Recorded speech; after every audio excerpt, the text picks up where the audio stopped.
Someone's typing. Okay, I think we're recording. Evening, everyone, and welcome to our, would this be our 5th or 6th webinar on menopause? I can't quite remember. We've done a few of these now. For those that haven't met me before, my name's Jo Sked, and I'm the Jog Scotland Programme Manager. And we've been running our webinars on menopause as part of our menopause-friendly groups and clubs campaign, which we started at the end of 2021. Pleased to say it's been an award-winning campaign. So it's great that we can come together, well, actually just before World Menopause Day, to learn about all things menopause. As I say, this is going to be recorded and shared out, so you can watch it back at your leisure, share some of the hints and tips to your group. And if your group hasn't already signed up, we do have our menopause friendly pledge, so you can officially make your group a menopause friendly safe space for people to come and be active and talk about menopause without the fear of judgment or stigma, and just encourage people as they go through that journey to be as active and healthy, to boost their physical and mental and social well-being as much as possible as we go through these challenges that menopause brings. So let me introduce our guest for this evening.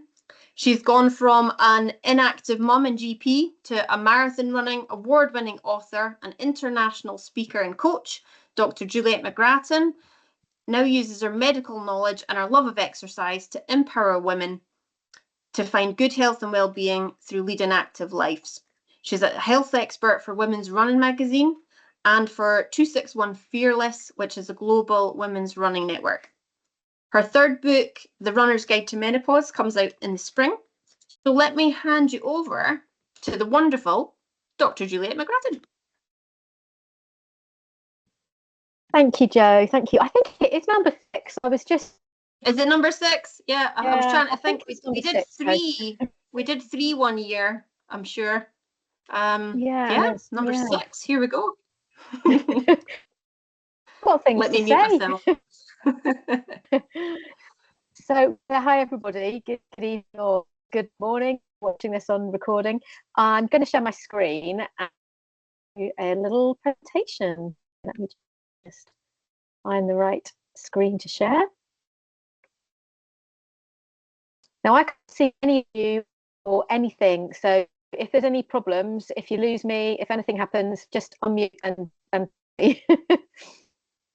all I can see is my screen, so I'm just going to carry on and pretend that all of you. So yes, looks okay. We can see it. That's fine. Perfect. Great. Thank you. As it is number 6, I was thinking, how can we make it? Because in previous webinars we've got in a lot of detail to various topics. So I thought it might be good to talk about menopause myths and mysteries, because there is really a lot of, oops, you don't need to know about me, a lot of misinformation out there and a lot of things that you can read on social media and that aren't really true. I think if you are somebody who hasn't reached perimenopause yet, it can be absolutely terrifying, and you might have an awful lot of questions, but also a lot of fear about what might lay ahead for you. So I'm going to tackle some common myths and mysteries and then leave time for a Q&A at the end. So yeah, Jo had introduced me, but if you want to find out anything about me, my website is my name, julietmcgrattan.com. Okay, so let's just kick off with the first myth, and I think this is a really important one. The myth is that the menopause is about women in their 50s, and you'd be forgiven for thinking that was what it was, because that is often how it is portrayed in the media. And I think this is a myth that, and here's my explanation for it. Periods start at menarche, usually around the age of 15, and the menopause happens around the average age of 51 in the UK. Everything before that is premenopause, everything postmenopause. And then we have this time called the perimenopause, which start to develop symptoms from hormone and they haven't had a period for 12 months, they reach that day of menopause. Now, as I said, the average age for the menopause is 51, but it's still completely normal to have your menopause at age 45. Now, the perimenopause, those symptoms that you get from the changing hormone levels, can start up to 10 years before the day of menopause. So if your average age is 51, that means that women around age 41 in their early 40s. It's still normal to have a menopause at age 45. 10 years before that is 35. So we're getting right down into the 30s. And what we need to remember as well is that around 5% of women have a menopause between 40 and 45, and 1% of women can have a premature menopause, which means their menopause happens before the age of 40. So with all of those stats and all of that explanation, you can really see that this really isn't about women in their 50s, and the time when women are having the most symptoms and the most difficulties before that. At a time often when you're not really considering that the symptoms you've got might be anything to do with the menopause at all. I certainly wasn't thinking about menopause at age 39, age 40. And in hindsight, I look back and I can see symptoms that I was getting then and think, actually, do you know what? Maybe that was actually the start of my perimenopause. So that is our first. This is not just about old women, and old doesn't mean 50. It's beyond that. And symptoms can start much younger than you think. So this is something for us all to be aware of. If we're leading running groups, athletics groups, knowing that these symptoms might be affecting the younger women when we hadn't even really considered that before. Mystery. How badly will menopause affect me? Well, the most important thing here is to remember that every woman is different. Everyone's experience of menopause is very different. It can vary according to what's normal for their cultures, views and ethos of menopause within a culture. It can vary according to your genetics, how much symptoms affect you and get in the way of your everyday life can really vary according to what you do every day, what your job is. If you're public facing 100% of the time, your menopause symptoms might affect you much more than they would say affect me, who's a home worker and I have the odd meeting on Zoom, but it's no problem to quit off in front of the fan. So I think it's really, you can never predict it. There may be a little bit of family history involved here, in genetics, but a lot of the time it is every woman is different and you can't anticipate it. But the British Menopause Society have done some surveys on this and found that menopause symptoms do affect more than 75% of women. So the majority of women are going to get some kind of symptoms, but that does mean that there's a percentage who might not get any symptoms or have very minimal symptoms. Of those that have symptoms, 25% of them describe their symptoms as severe. The average duration for symptoms is 7 years, but one experience symptoms for more than 7 years. So there's a huge range and a huge diversity of both symptoms and experience of menopause here. The symptoms, of course, come from changing hormone levels. Estrogen and progesterone are the main ones. Testosterone is a little different. It does reduce, but it reduces in a very much more gradual fashion, really with age. Estrogen and progesterone they do decrease, but on the way down, they go up and down all over the place. And it's these fluctuations that give you the symptoms. Now, some women are more sensitive to hormonal fluctuations than others, and that can explain a lot of the variation in the severity of symptoms that women have. Okay, next myth. It's all about hot flushes. That's what you see, isn't it? Women going red in the face and they're frantically waving their fan. And it is certainly one of the most common and well-known symptoms of the menopause. Around 80% of women will get hot flushes at some point during the menopause transition, but it is not the only symptom. I have shown this slide before one of the other webinars, but just here are some of the symptoms that affect exercise. And you can see here, there's a wide range, quite a few mental health symptoms here, loss of confidence, anxiety, competitiveness, lack of motivation, and then more physical things such as changing periods, tender breasts, vaginal dryness, fatigue, being clumsy, disturbed sleep, incontinence, and there in the middle, poor temperature control. So we really do need to be aware these symptoms are not just about hot flushes. They affect pretty much every system in the body. There are lots more that aren't on there. I haven't put digestive problems on there at all. So, and this is because there are hormone receptors, estrogen receptors everywhere. They're in our muscles, they're in our brain, they're in our bone. And when those hormone levels fluctuate, it therefore causes symptoms in those different areas of the body where there are estrogen and progesterone receptors. So it's very, very widespread. And as somebody who's active, you can see how all of these symptoms can make life very difficult. So it goes far beyond hot flushes, and not only everyday life being more difficult, but exercise particularly can be difficult. So someone who hasn't started to exercise yet has an extra barrier or many barriers to overcome, and those who are already exercising can suddenly find that exercise gets very, very difficult because of these. So just having this awareness that it can happen younger, and that it's much more than hot flushes, and all these systems of the body can be affected, is really important as a run leader or a run member, to understand what everybody around you might be going through. Mystery. Do I need a blood test? The answer is probably not, because at the normal age can be diagnosed just on symptoms alone. If, however, you might be having a premature or early menopause, so less than 45, then your doctor may check some hormones to see whether or not that is absolutely the case, because if it is, you'll be recommended to have some treatment, which we'll talk about later. But if you're not worried about a premature or early menopause and you have got rip-roaring menopause symptoms, that is enough. That is enough to give a diagnosis, because a blood test just gives a snapshot in time as to what those hormone levels are doing. And you saw on the roller coaster how often those hormone levels fluctuate.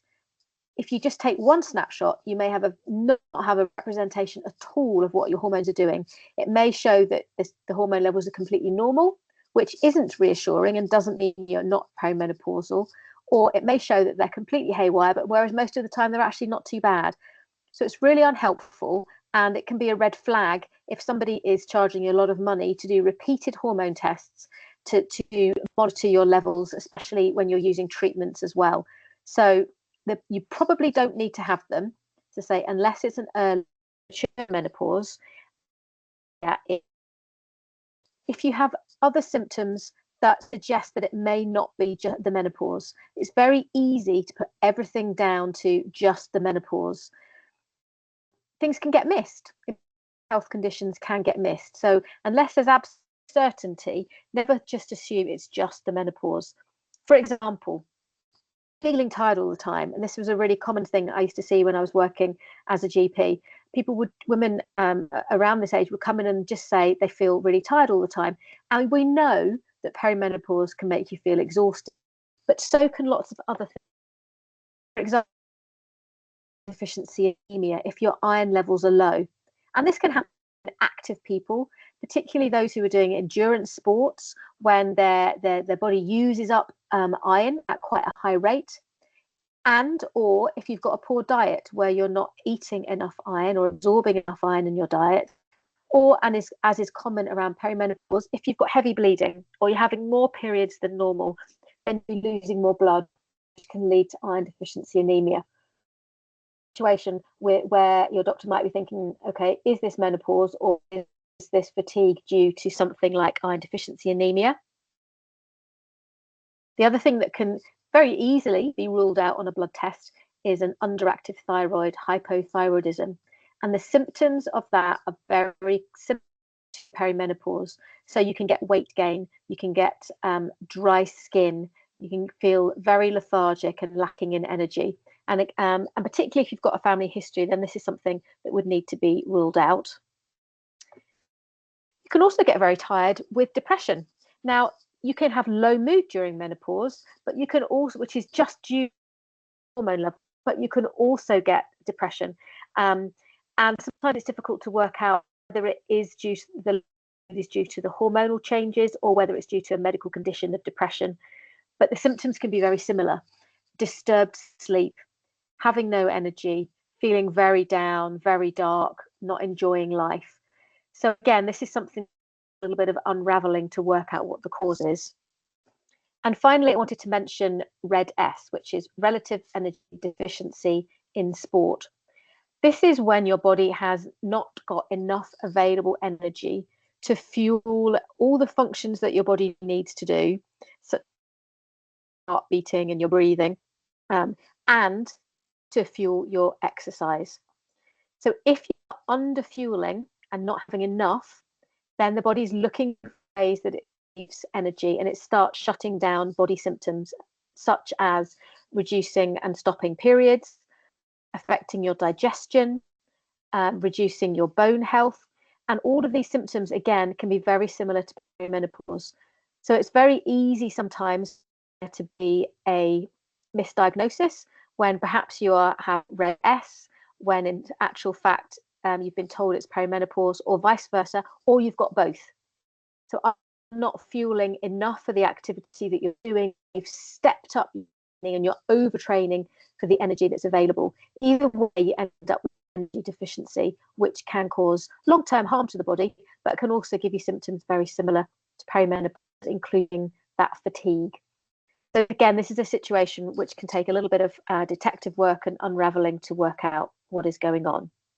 So as I say, not just menopause, you probably don't need a blood test if there's no other concerns, but if there are other concerns and there are symptoms that are difficult to attribute 100% to the menopause, then you may need to have some blood tests to rule these things out, but we check levels as part of this.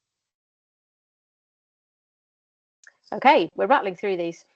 Myth: I have no control of my... Now, I'm absolutely not saying that if you've got menopause symptoms, they are your fault. And I'm not saying that you can have total control not you get menopause symptoms, not in the slightest. But there are some things that you can do that will help to control or minimize your symptoms. They may not get rid of them altogether. They might help. And what we can do is actually just learn about our body and understand what is affecting us. Notice what our symptoms are, and then look for anything that might be making our symptoms worse. So look for any triggers and then take action. Try to change what you can change, see how things work out, and if it's not working, asking for help. And that might to speak to your doctor about hormone therapy. So when we're talking about triggers, we're talking about things like caffeine. We know that can give you anxieties, poor sleep, bladder issues. Again, all of these can be symptoms of the perimenopause, and women often seem to become less tolerant of caffeine during menopause and make these symptoms worse. My personal experience was of palpitations and feeling on edge. And for me, stopping and switching to decaf everything, which I've now kind of got used to, made a massive amount of difference. And if I go and have a coffee, I can be certain that I'll suddenly start to feel twitchy, on edge, and get some palpitations. And everybody like that. Our bodies are changing, and sometimes the way our bodies react to certain foods, drinks, etc., does change. Alcohol is the same too. We know it can cause mood. It might trigger night sweats and hot flushes, and make your bladder a bit irritable too. So by reducing or cutting down your alcohol, if you're having these symptoms, you can often minimize them. That sounds very boring. If you enjoy a drink, I think the thing to do is just to see what drinks in particular trigger it. You may find that you're okay with one drink and not with another, and also how many. I know I can have one glass of white wine and be absolutely fine. I know if I have 2 glasses of red wine, I'll have night sweats. So I think sometimes it is cutting it down, making a choice, deciding, is it worth the symptom? Are you going to have the drink anyway? And just being aware that for some women on some days, some of these triggers are an issue. Juliet, Hi. Juliet, your sound kind of comes in and out a wee bit. Can you try switch off your camera and we'll see if that smooths out a wee bit, because we're hearing 99% of it and then we lose you for a wee half a second. So if you switch your camera off, it might just smooth things out for us. Let me try. I don't know how to turn it off. Turn off camera. Yeah, give that a go. We'll see if it helps with the sound. No worries. I want you to hear 100. What I don't know is how to go back to my sharing screen. I've done that. Hang on. We can still see your slides. I see them, so we can see like not the. We can see like your view with the notes and the slides at the side. If you're happy for us to see your notes. Yeah. How about now? Is that okay? Yep, I think we're back on. Let's give that a bash. Can you see lifestyle measures on the slide? Yeah. Okay. Cool. Okay. Let's see if it improves the sound a wee bit.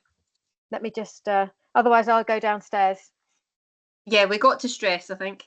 Yeah. Okay. Thank you. That was very fitting to get to stress when we have the when we have the tech issues. Okay, so we know that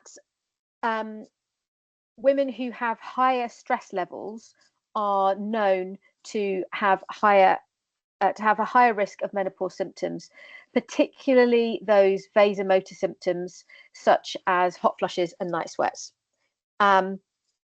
So it's a bit ironic, really, because sometimes the menopause symptoms are the things that make you stressed.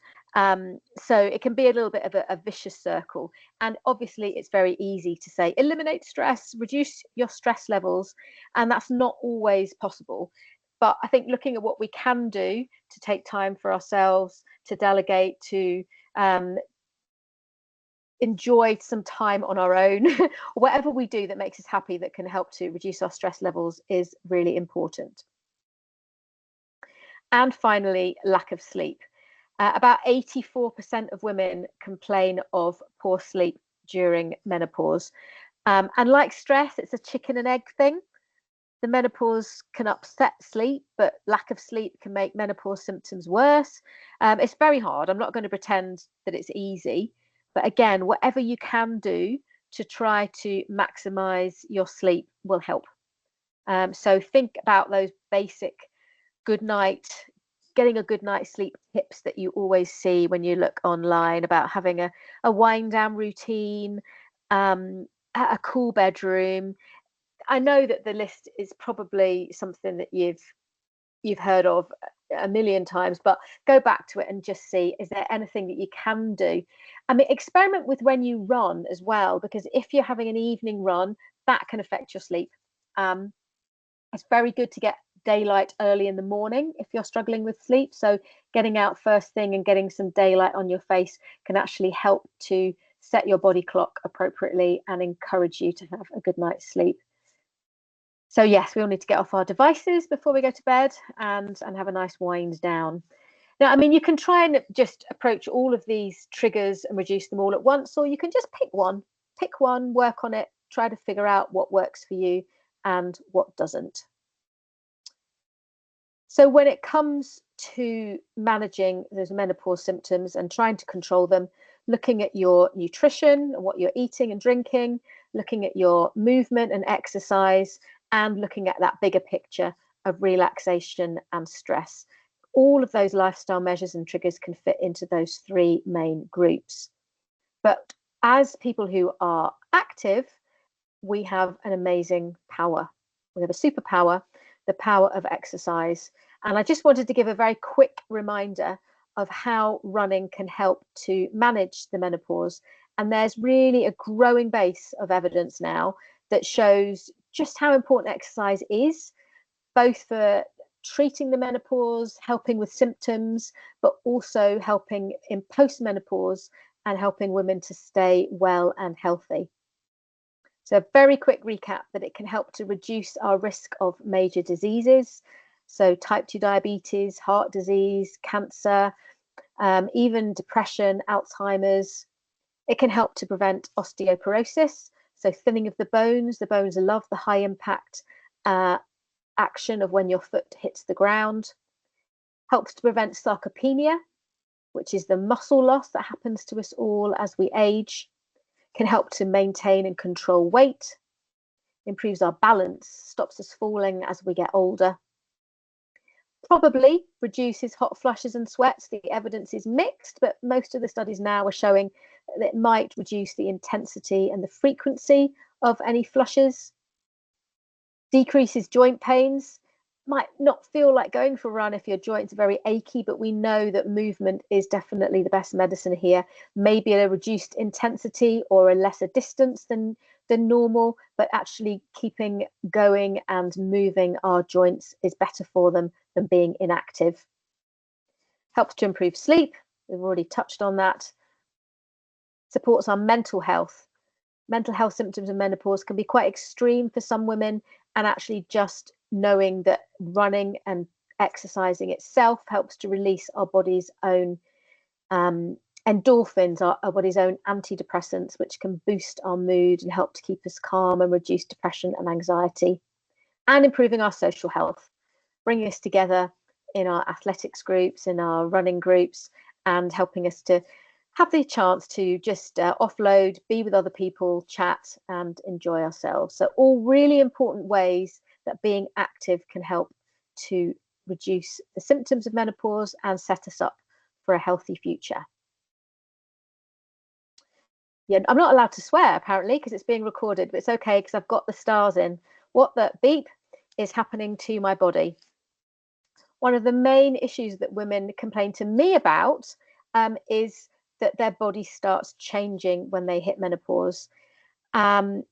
Particularly that their waist seems to get bigger and they stop fitting in their clothes, and they suddenly feel like they're not just necessarily gaining weight, because again, weight gain happens with aging and it may or may not be affected by the hormonal fluctuations.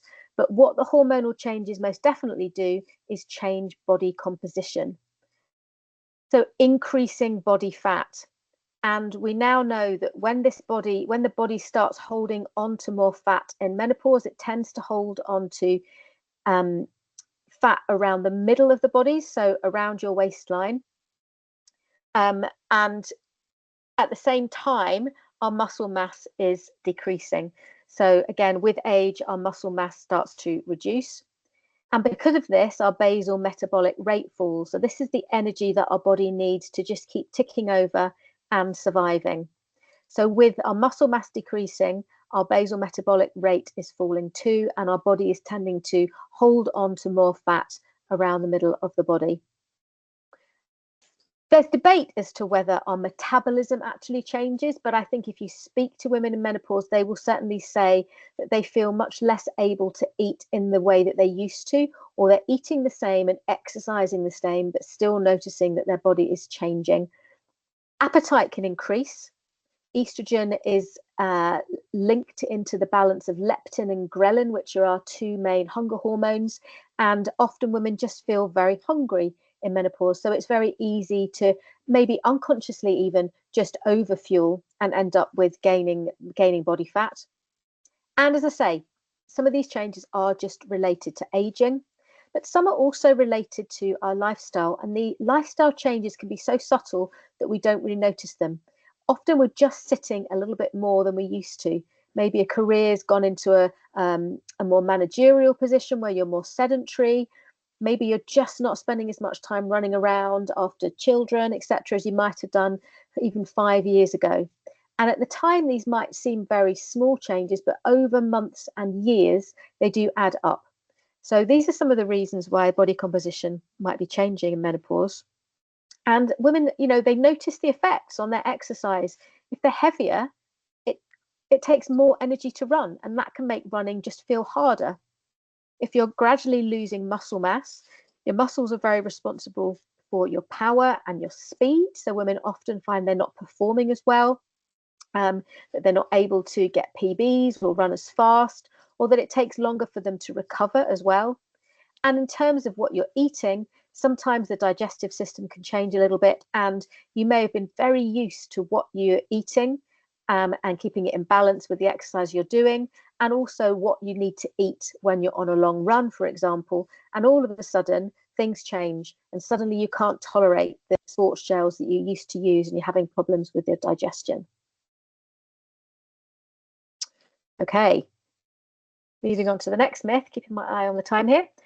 Myth, I need to lift really heavy weights to get any benefit in menopause. Now, if you open your social media feeds, you'll find everyone is telling you to lift really heavy, deadlift twice your body weight, etc. And I do want to address this, because for runners, we're runners, we're not power lifters.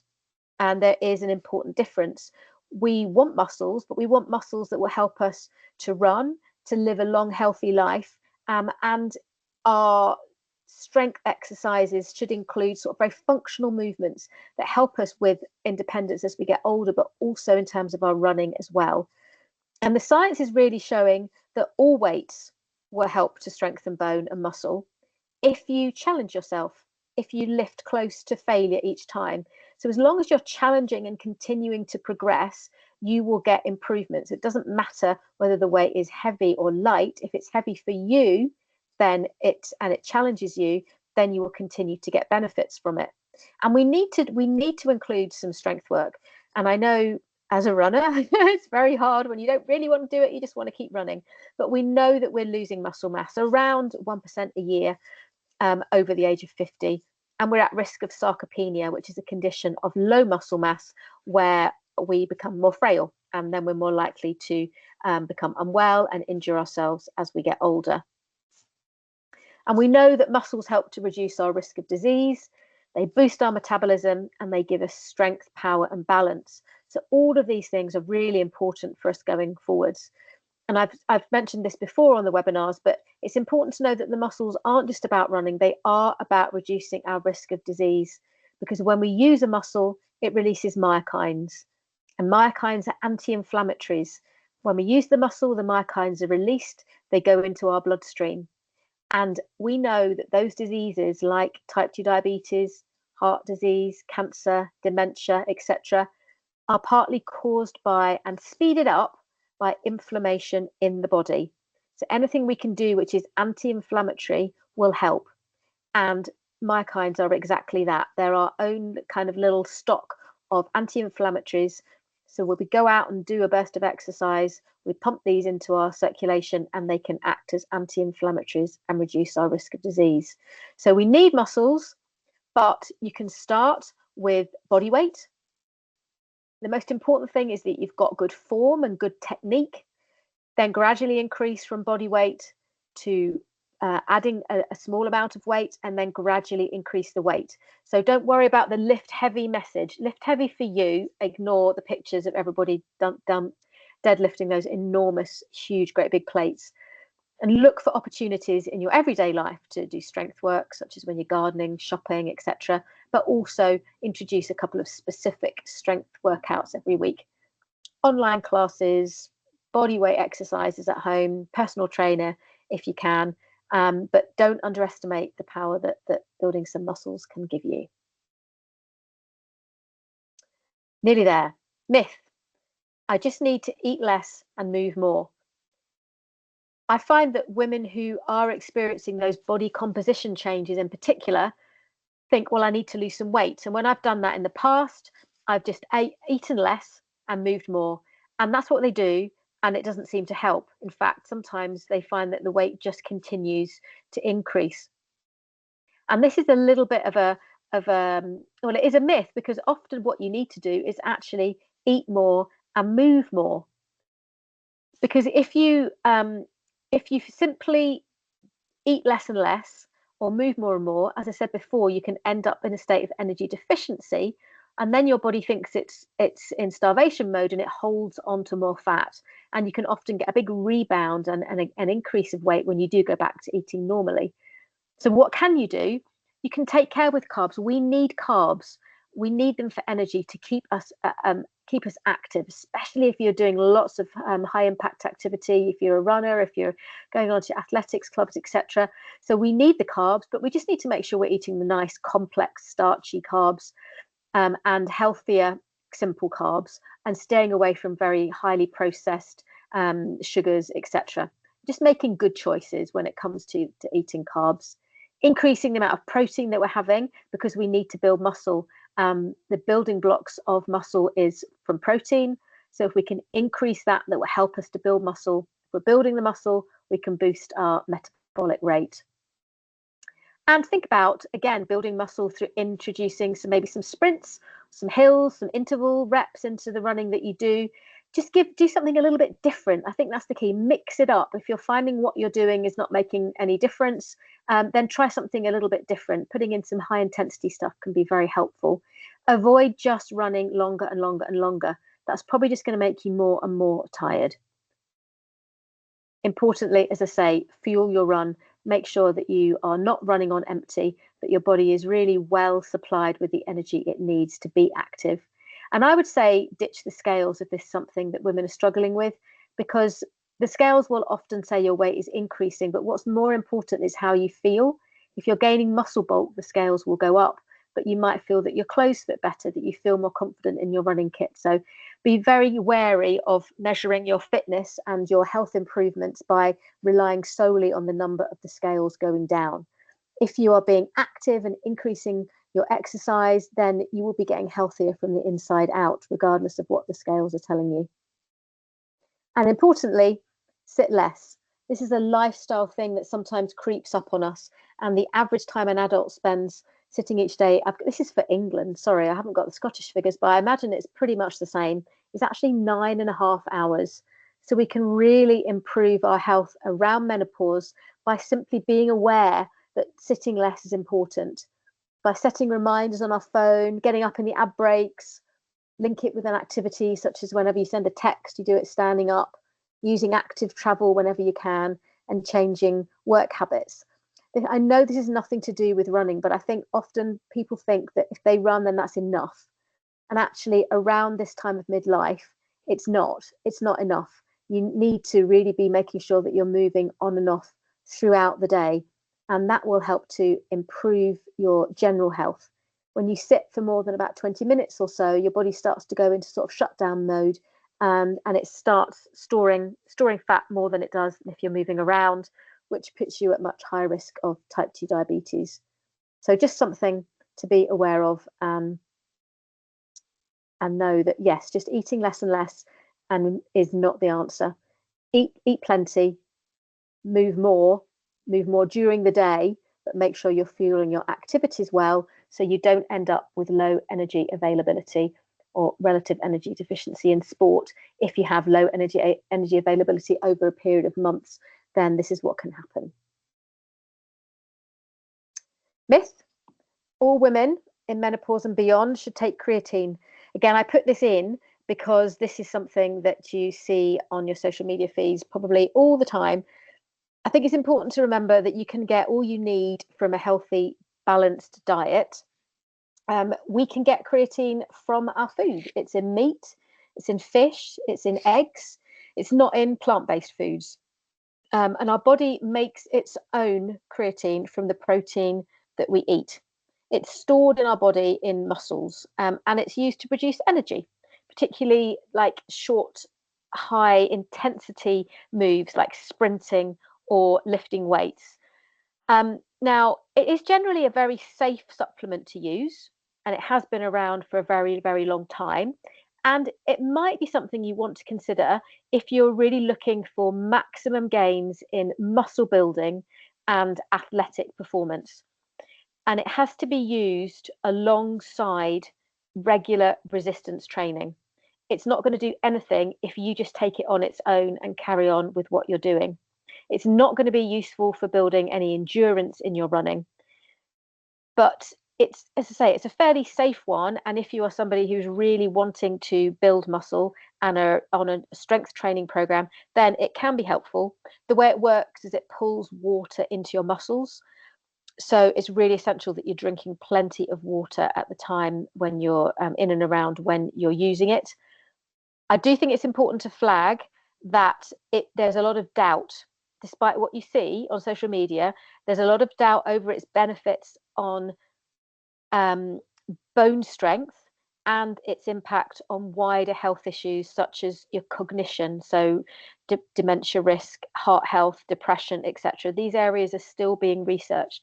I hope it's true, and it may be true, but at the moment there's not enough evidence to say it definitely is. And at the moment it's much more about muscle growth in people who are very interested in growing their muscular strength.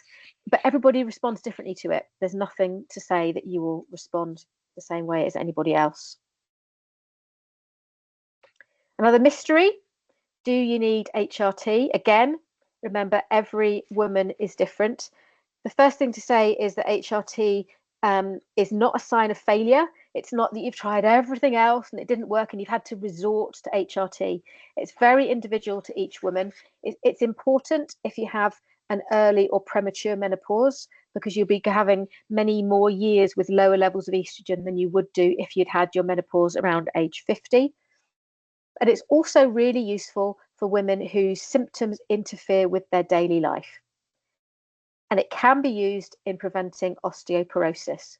And those are the main reasons for using it: an early or premature menopause, symptoms interfering with daily life, and if it's required to prevent osteoporosis. So maybe you have a degree of bone thinning already, or a strong family history of osteoporosis.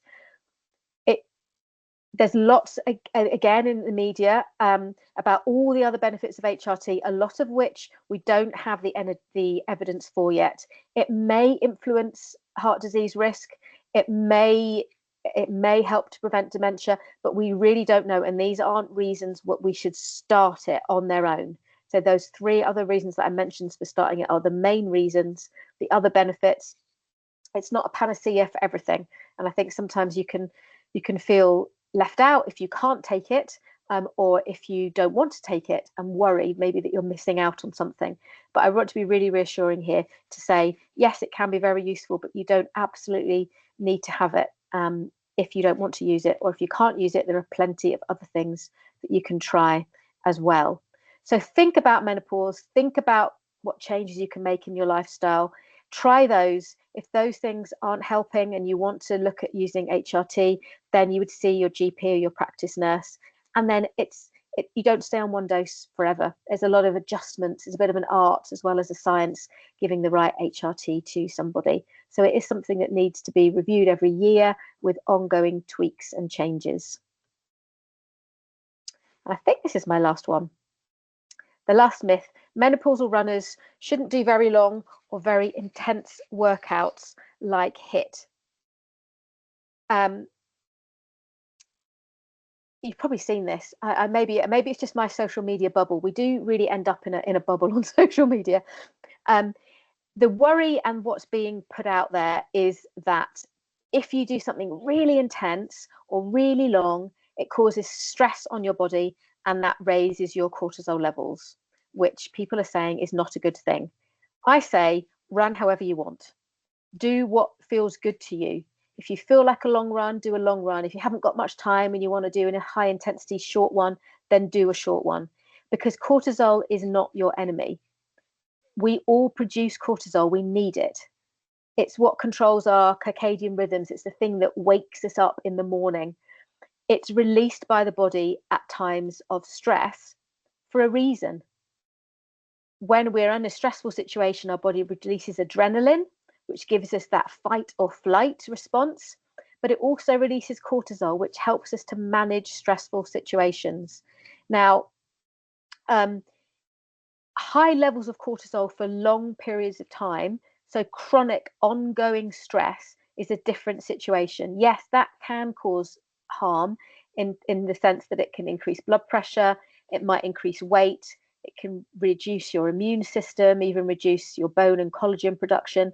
But this isn't what we're talking about when it comes to exercise. These are short bursts of cortisol, which are there to help our body cope with exercise. They're transient changes that increase our blood sugar, which feeds our brain and feeds our muscles. So please just ignore things that say don't do HIIT because it raises your cortisol, don't do endurance runs because it raises your cortisol. You're going to get benefit from all runs, and the cortisol will go up a little bit because it needs to give you the energy that your body needs and to help your body cope with the exercise. But I would say if you want to make changes, think about slowing down your long, slow run. And I think these changes, these runs actually go for all runners. There's a lot of evidence now suggesting that your long runs should be done very slowly. And if you're in perimenopause and you feel that you're losing speed, and you've lost the kind of the joy of doing a faster run and your PBs are all reducing, I say embrace the slow.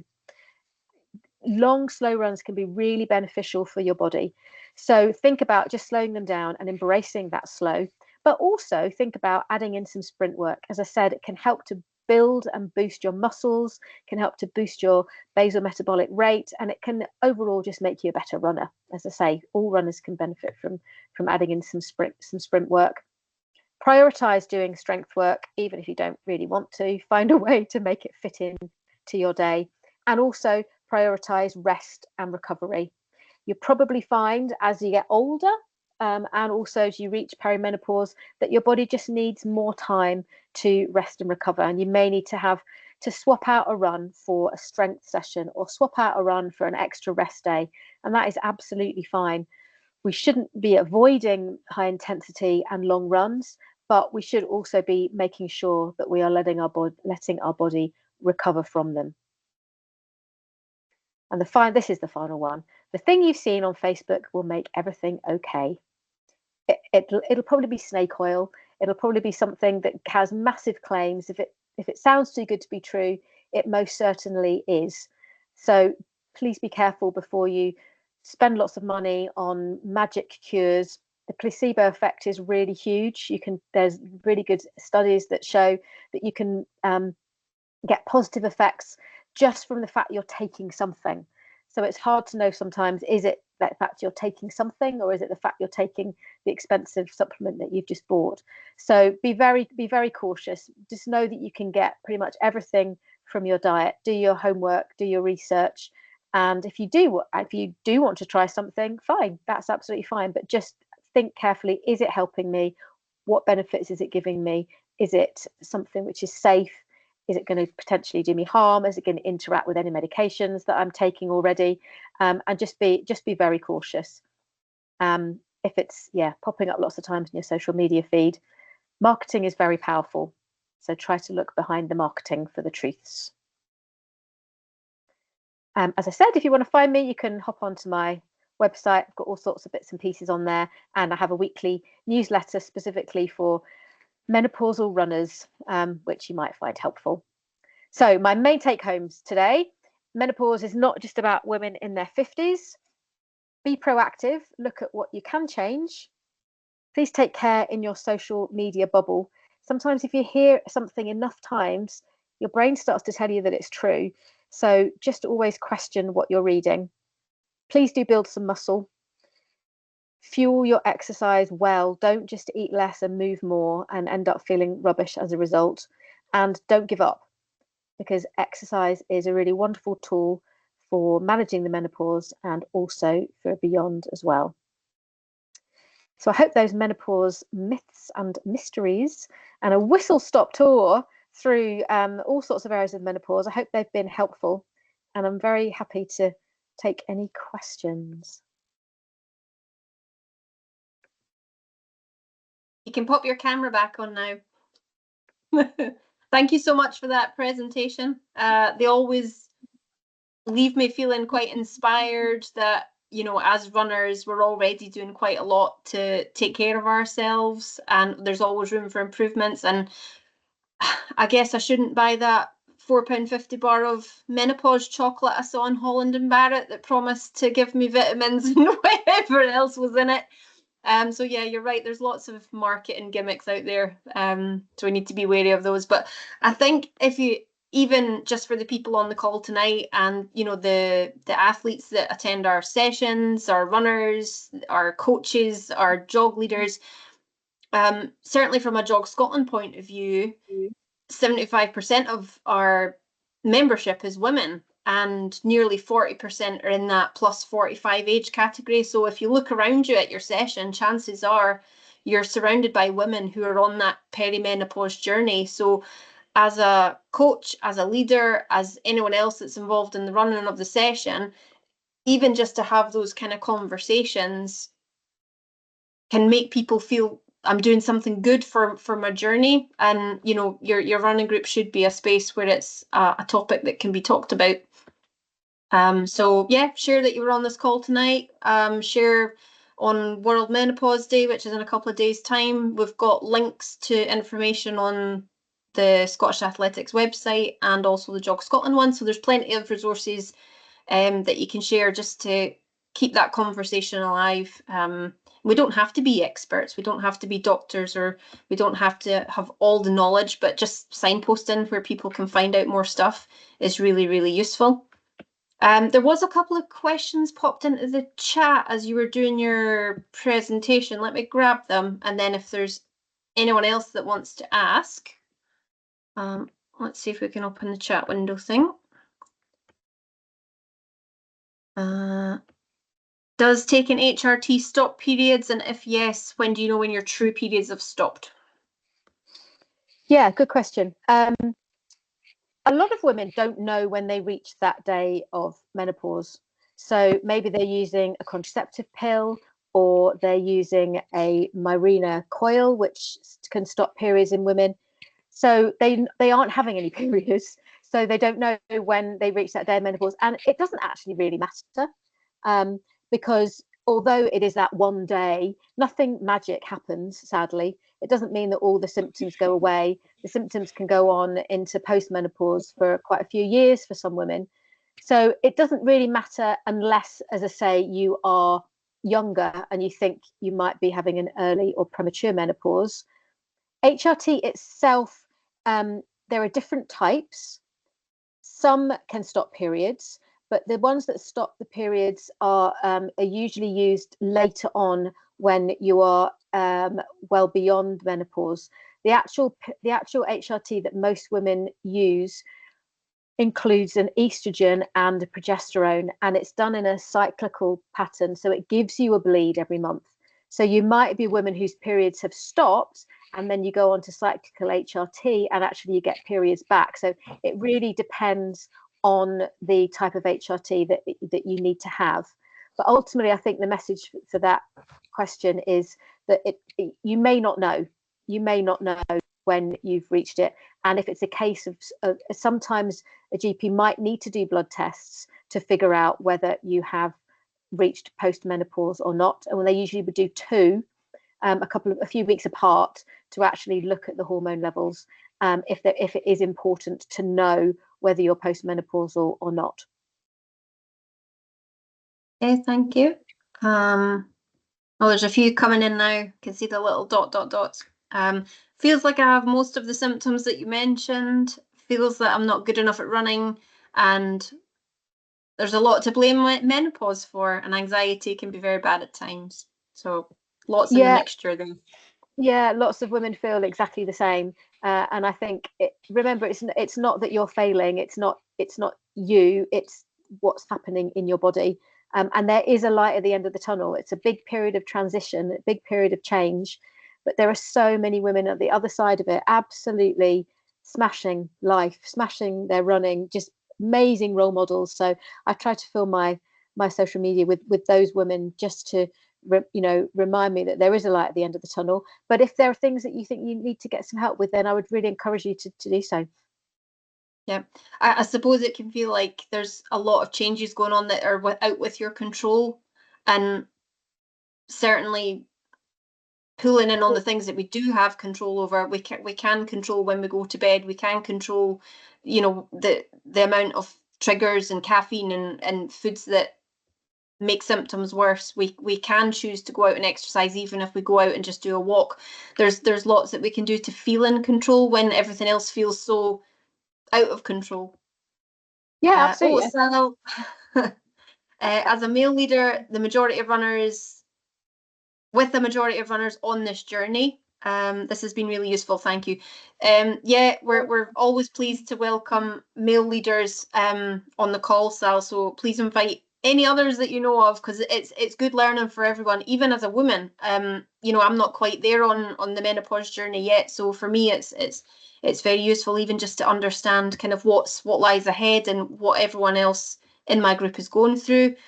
But half of all the job leaders out there are men. So, you know, you're in that position where you are leading a group of women who are all on the menopause journey at some point. So even just to feel comfortable with a little bit of knowledge in your pocket to have those conversations is super helpful. So good to have you on the call. I'm 41 and on HRT for perimenopause. Struggle sometimes. I do strength training and yoga. What else can I do to improve my running? Sounds like you're doing great. If you've introduced the strength training already and you're doing yoga, that's for strength and flexibility.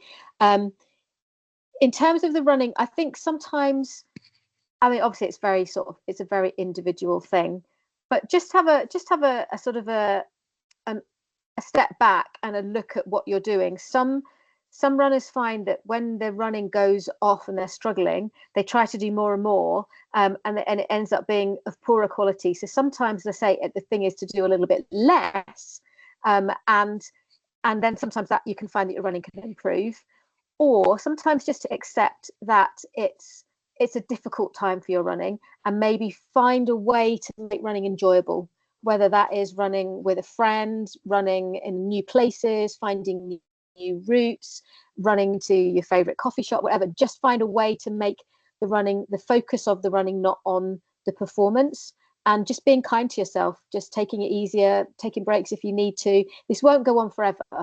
And it sounds like you're being really proactive, and just make sure that you're fueling well enough as well, because that's somewhere where we often slip up. I mean, it's very hard to give that's just general advice. I could spend it out. And just struggling to lose weight is the last comment. Yes. As I say, that slide with the kind of things to try, watch your carbs, increase your protein, but look at your lifestyle, look at how much you're moving around in the day. Can you reduce your sitting time? Can you just take an extra 10-minute walk a day? Because the evidence is really showing that if you want to lose weight, you do need to be in a little bit of a calorie deficit, but actually the safest way is for it only to be about 100 calories, and that you lose weight over a year rather than looking at the next 6 weeks. So those tiny lifestyle changes, like introducing an extra walk every day, or swapping out your full-fat Greek yogurt for a low-fat yogurt that might just give you a bit of 100-calorie difference, and doing that over and over and over again over the course of 6 months to a year is better than trying to lose it quickly, in which case it doesn't stay off and it tends to come back on again. But women often find it harder. You're honestly not alone. And building muscle. Perfect. I think I said that already. Thank you. Unless there's any other questions out there, I'm just conscious of time, and yep, I'll let everyone get away. But thank you so much for chatting with us again this evening. It's always a pleasure. And for any leaders and coaches on the call, you heard from the expert there, sprints, hills, intervals, maybe some squats, maybe some lunges in your warm-ups, or, you know, when your group goes out and you have to regroup and gather back together, get them to do some squats and lunges, weight-bearing exercise. Next time we're on the call, I'm sure all of that stuff will have been added into your sessions. So appreciate all your time tonight, and thank you very much, Juliet. Again, always a pleasure, and we'll get you in on another call. And all the best for the book when it's published in the spring. We'll need to get you back, and you can take us on a tour of that. Oh, thank you. I'd love to. Yeah, exciting.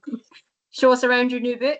So yeah, appreciate that, everyone. And if anyone does want to pledge their group or club as menopause friendly, if you want some of the resources and things, drop me an email. I'll happily point you to all the bits and pieces on the website and send you the logo and whatnot. But it's a really good, strong message to put out there to everyone that attends your clubs and groups, that it's a safe space to go through the menopause journey. All right, thank you, everyone. Have a good rest of your evening, and I'll see you all on a future call. Bye. Thank you. Stop recording.